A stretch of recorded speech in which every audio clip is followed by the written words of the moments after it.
ne ko réel moo nekk écurie Lamsar féete seen wàllu ndajoor jiital tànk càmmoñam longiligne la plein de technique ak vraiment beaucoup de feeling moom ki nga xamante ne moom mooy ne ko réel Nandi Fall nekk écurie Grand Yoff mbooloo moom tam un jeune lutteur vraiment plein d'hargne plein de xadar très technique aussi nga gis ne kon combat bi Boubacar combat bu éclairé rek combat bu gaaw. ñaari jeune promoteur. exactement. bu ñu dajee rek mu ngi mel ni nga jël ñaari weñ fénqale leen forcément rek. étincelle dafa war a génn. ok. vamos maa ñu dem. ne ko réel salaamaaleykum mu dox ci adversaire am ah. ne ko réel marche ci kaw Nandi Fall. pour un combat rapide ah. Nandi Fall déplacé voilà. ne ko réel buuba gis nga ne fii dafa armé di ko dóor si crochet droit. Nandi Fall sëgg kurpeñ bi tegu ci ndiggi ginnaaw ga. Nandi Fall nag war a dem ci yeel yi waaye nga xoolee rek boo xoolee adversaire bi nga xamante ne mooy ne ko réel mi ngi fixé adversaire bi loupé na cible bi mu doon dóor mais Nandi Fall aussi mi ngi wàcc fii di yóotu tànk ba téye à peu près. def flexion. def flexion yóotu tànku càmmoñ ci ki nga xam ne mooy ne ko réel nag dafa nekk mbër moo xamante ne laal tànkam bokk na ci seytaane mbëru tànk la day mboot.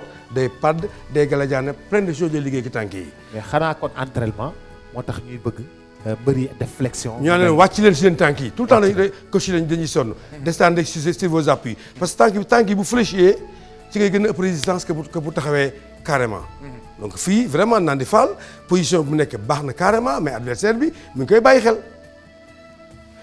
vamos maa ñu dem entrée xoolal ma bu encore une fois. Nandi Fall dafa laal tànk bi rek di bëtt ci pokotaan bi.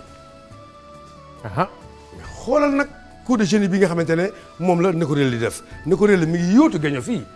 ne ko réel bu la fàttee jotagul de ku gudd la waaw loxo yi dafa gudd. bu jotul tey tamit suba dafay jot parce que déjà comprendre na adversaire bi mi ngi daw décoller ci droitam moom ki nga xamante ne moom mooy ne ko réel ba pare di yóotu gaño gi.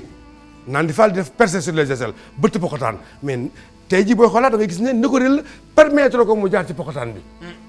bopp baa ngi nii mais ne ko réel loxoom bii lay nar a déjouer ba ki nga xamante ne mooy Nandi Fall du jaar ci pokotaan ni c'est important ñu bëtt la ci pokotaan nga déjouer génn bopp ba ñu bëtt. loolu la ki nga xamante ne mooy ne ko réel di waage def. vamos maa ñu dem xool ma ne ko réel bañ na ko gañe ko ma loxoon téye na ko.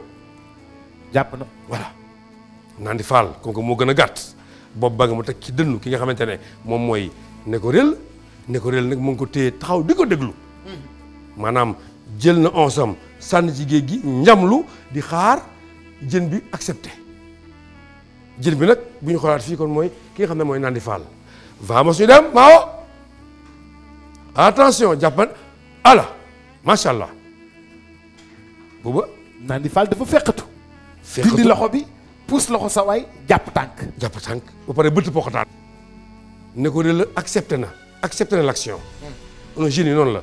am na bëri yoo xamante ne da ngay bëreeg ñoom ñuy bañ nga bëtt leen ñuy bañ bëre bi mais ne ko réel dafa bokk ci mbëri yi nga xamante ne day ubbi bëre dalay bàyyi ngay bëre action moom def contre action moo tax à chaque fois muy am combat ay combat spectaculaire daan. vamos maa ñu dem attention gars yi oh là là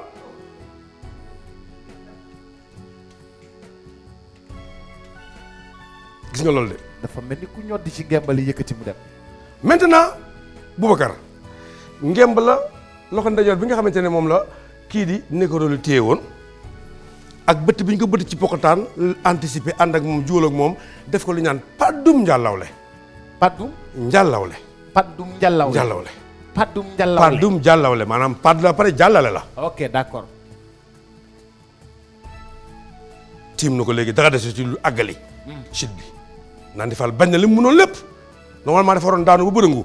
mais lànk na li mu mënoon lépp. ça veut dire que Nandi Fall était prêt entraînement yi baax nañu en général mbër fekkee da nga def ci entraînement yi baax fa nga war a daanoo sax mën nga ko échapper. donc échapper na premier chute bi mais foofu normalement logique des choses mooy Nandi Fall dafa waroon daanu ba bërëngu mais ay entraînement ak liir combat moo tax mu résister ba toll fii dara xewagul fi mu ne nii. vamos Mao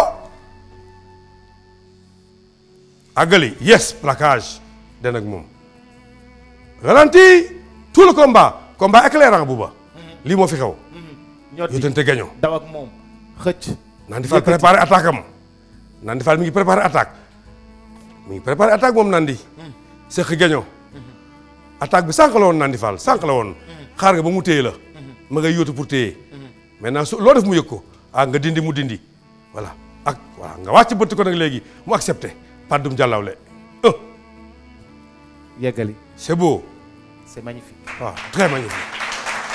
mbokk téléspectateurs yi Neko Rell la bu écrit Lamsar nekk ci bokk ci école bu mag mën bëree bëgg na fekk ñoom Sa Thiès tous ces grands champions actuellement yi ñu poussé vers le devant bëgg naa ñoom te ku mu ci bëreel nag mais posé na la équation boo xamante ne da ngay rëcc sax rëcc ba daan ko moom Sa Thiès dafa nekkoon position moom naan moom Neko Rell position bu extraordinaire boo war a daan Sa Thiès tam joué geste génie tourné wàññeeku daan ko.